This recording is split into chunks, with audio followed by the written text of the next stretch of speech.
we're doing a deep dive into the source material titled Victoire Pisa, the horse who carried Japan's hope to the world. And it really is a fascinating source. It is. We're getting straight into the high-level tactical evolution, the biomechanics, and the bloodline implications of a horse whose career was, honestly, fundamentally rewritten by international ambition and real-world tragedy. Yeah, and that is really the only lens through which his campaign makes sense.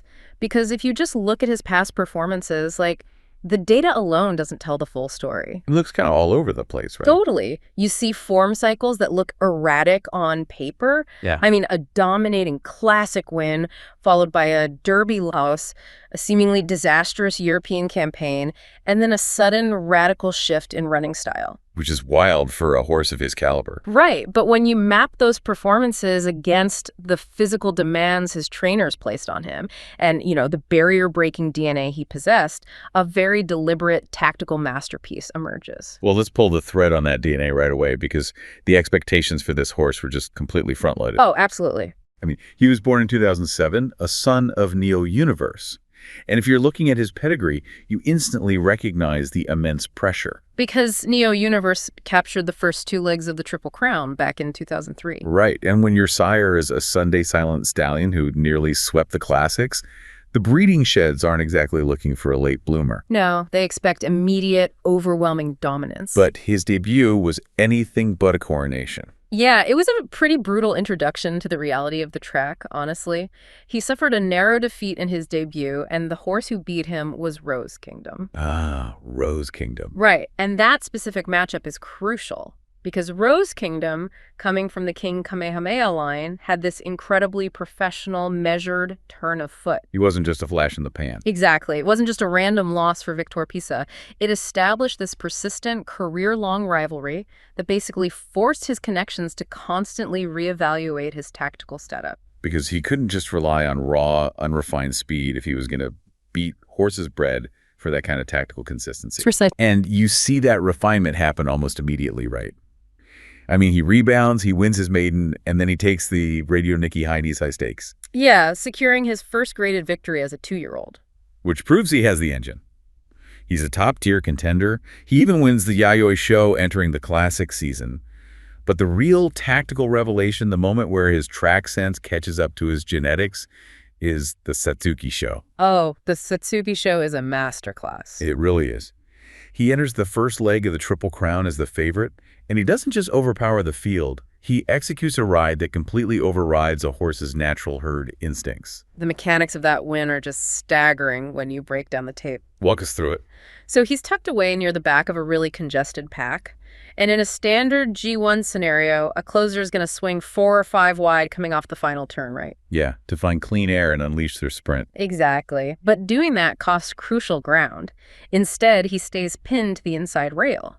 Which is so risky. It's incredibly risky. He targets an opening that is barely a horse width wide. And to take a 3-year-old through a gap that narrow requires a horse that fundamentally trusts the jockey's hands over its own claustrophobic flight response. Right, okay, so let's unpack this for a second, because I have to admit, looking at the sheer tactical perfection of that Satsuki Sho win, I am completely baffled by what happened next. The Derby. Yes, the Japanese Derby. You have a horse that just proved he can thread the needle in a chaotic, high-pressure G1. He has the tactical speed. He has the pedigree. So why, when they stretch out to the 2,400 meters at Tokyo, does that dominance just completely evaporate? It's a great question. I mean, he enters as the favorite again, but he just gets neutralized. He finishes 3rd behind Aishing Flash, and once again, his shadow, Rose Kingdom. Well, it comes down to pace scenarios and the biomechanics of the classic distance at Tokyo Racecourse. Okay, break that down for us. The Derby is a fundamentally different physiological test than the Satsuki Sho. In the Satsuki Sho, you can get away with a sharp, sustained burst of speed over 2,000 meters at Nakayama. Because it's a tighter track. Right. But the 2,400 meters at Tokyo, with that long, grueling homestretch, it exposes any flaw in a horse's cardiovascular stamina. And the pace in that Derby collapsed into a tactical crawl early on. So no one wanted to lead. Exactly. It basically turned into a pure sprint for the final 3 furlongs. Ah, okay. So it wasn't necessarily that he lacked the distance capability. It was that the race shape favored a horse with an explosive, instantaneous turn of foot off a really slow pace. Precisely. Aishing Flash possessed this freakish closing kick that was just perfectly suited to a sit-and-sprint scenario. And Rose Kingdom was just right there with him. Yeah, Rose Kingdom was just relentless in his sustained drive. Victoire Pisa found himself outkicked not because he lacked class, but because his muscle fiber type and his mental conditioning at that exact point in his 3-year-old season weren't tuned for a 600-meter drag race. Okay, that makes sense. But that failure in the Derby, it forces a massive crossroads for the stable. A huge one. Because normally the playbook here is written in stone, right? You get outkicked in the Derby, you give the horse the summer off, and you target the 3,000-meter, the Kikashift, to try and salvage the final leg of the Triple Crown. Right. You teach him to settle, conserve energy, and just grind out the distance. But they tear up that playbook entirely. They really do. They look at a horse that just failed to outsprint his domestic rivals and decide, let's send him to France for the Brutal Arc de Triomphe. It was definitely a massive gamble. Unprecedented, right? No Japanese 3-year-old had ever attempted the arc before. Historically, older, fully mature Japanese champions go to Longchamp and just have their hearts broken by that deep turf. Yeah, it's notorious for that. So was this actually a calculated strategic move to build his stamina? Or was it just a massive miscalculation that they miraculously recovered from? Yeah. Because he finished 7th. It's a completely valid critique, and especially when you look at that 7th place result, on paper, it looks like a failed experiment. Great. But if you analyze the physical differences between Japanese and European turf, the strategy actually reveals itself. Okay, how so? Well, Japanese tracks are notoriously firm and fast. The horses sort of glide over the top of the surface. It's all about pure speed. Exactly. But Longchamp in the autumn, it's deep, holding, and undulating. It demands a totally different muscular engagement. A horse has to really dig in and push through sustained resistance. So exhausting. Incredibly. The connections knew they couldn't beat Rose Kingdom, Aishing Flash in a pure speed battle anymore. They had to change his physiological profile. They had to teach him how to grind. Oh, wow.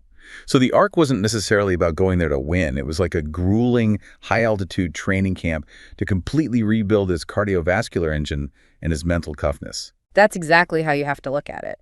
And it paved the way for future generations of Japanese horses, really. But you do see the immediate toll of that international trip when he comes back to Japan for the Japan Cup. You do. He runs a very respectable 3rd, but he's still finishing behind Rose Kingdom and legendary mare Buena Vista.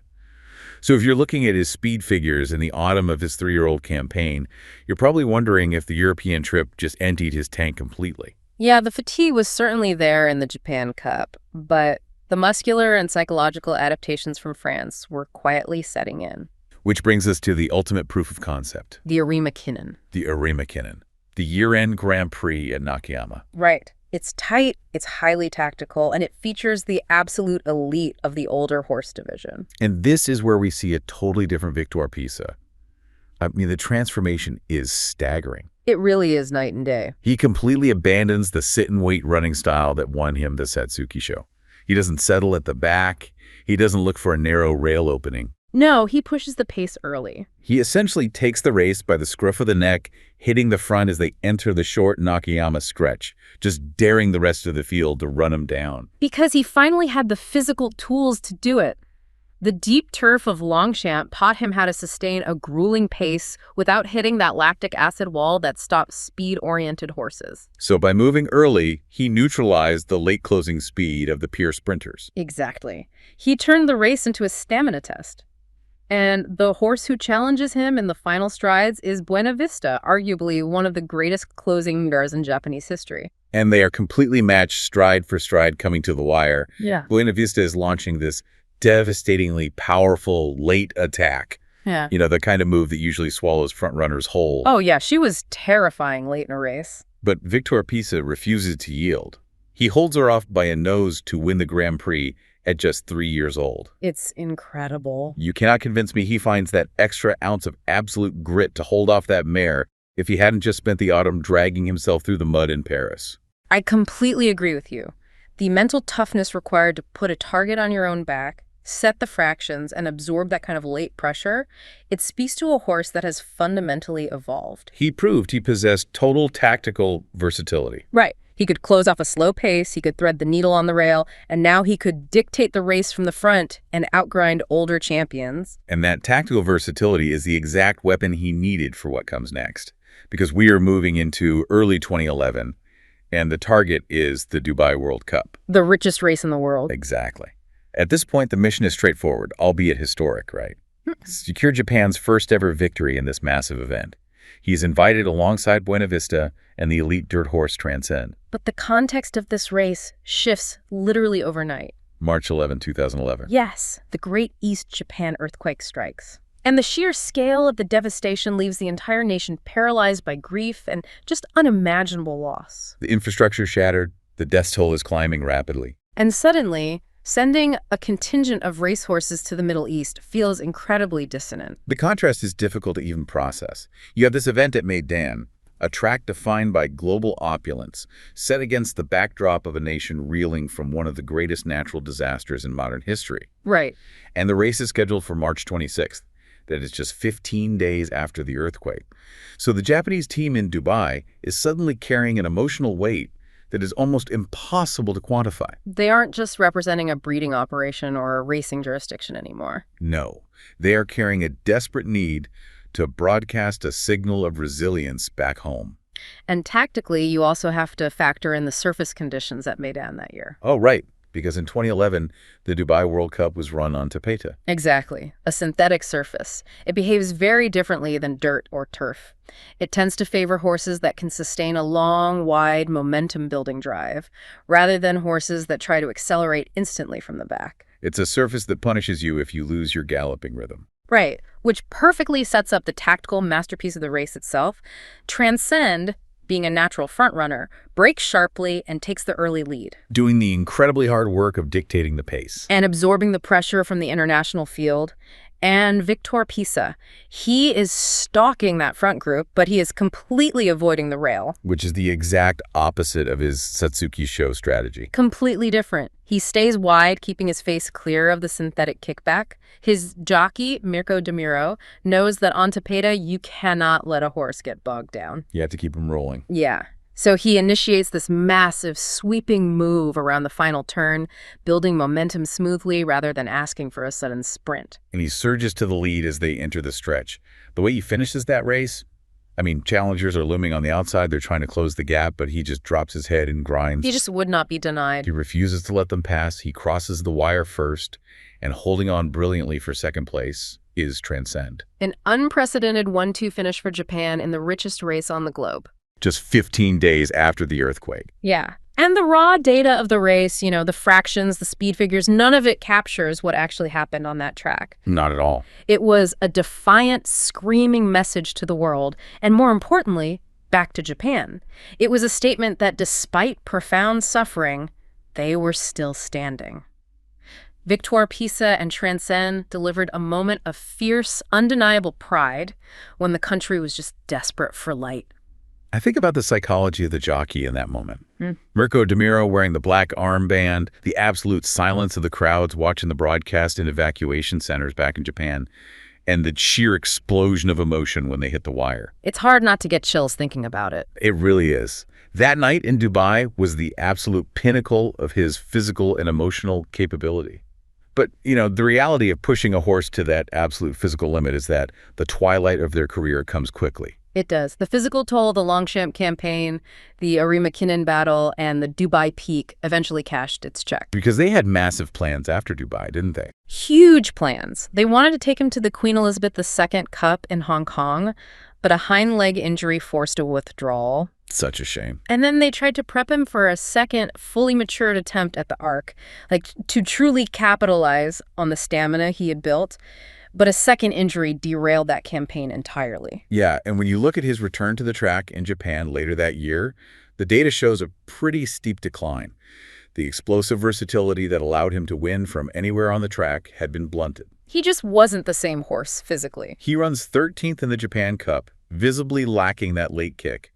And then, for his final start, he enters the Arima Kinen one last time. Which really felt like a passing of the torch. Definitely. He faces off against Orfev, the newly crowned, deeply temperamental Triple Crown champion. And Victoire Pisa finishes 8th, just running on fumes.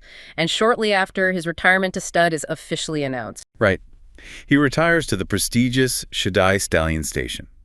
He steps into the breeding shed as one of Japan's most important international champions.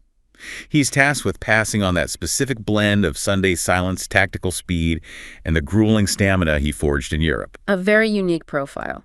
But what fascinates me most about his legacy isn't just what he left in Japan, it's the modern epilogue of his bloodline. Ah, you were talking about the 2020 export. Exactly. In 2020, Victoire Pisa was sold to the Turkish Jockey Club. He physically left his homeland and currently stands at stud in Turkey. His legacy isn't finishing, it is mutating. Right. How does the introduction of that specific versatile Japanese bloodline alter the breeding landscape in Europe and the Middle East? Years from now, when you see a Turkish-bred horse grinding out a victory on the world stage, look closely at the pedigree. You might just see his name. Exactly. You might just be watching the descendant of Victoire Pisa, carrying the hopes of a new nation, fueled by the same unyielding grit forged on that unforgettable night in Dubai. Thank you so much for watching. If you enjoyed this video, please like and subscribe for more.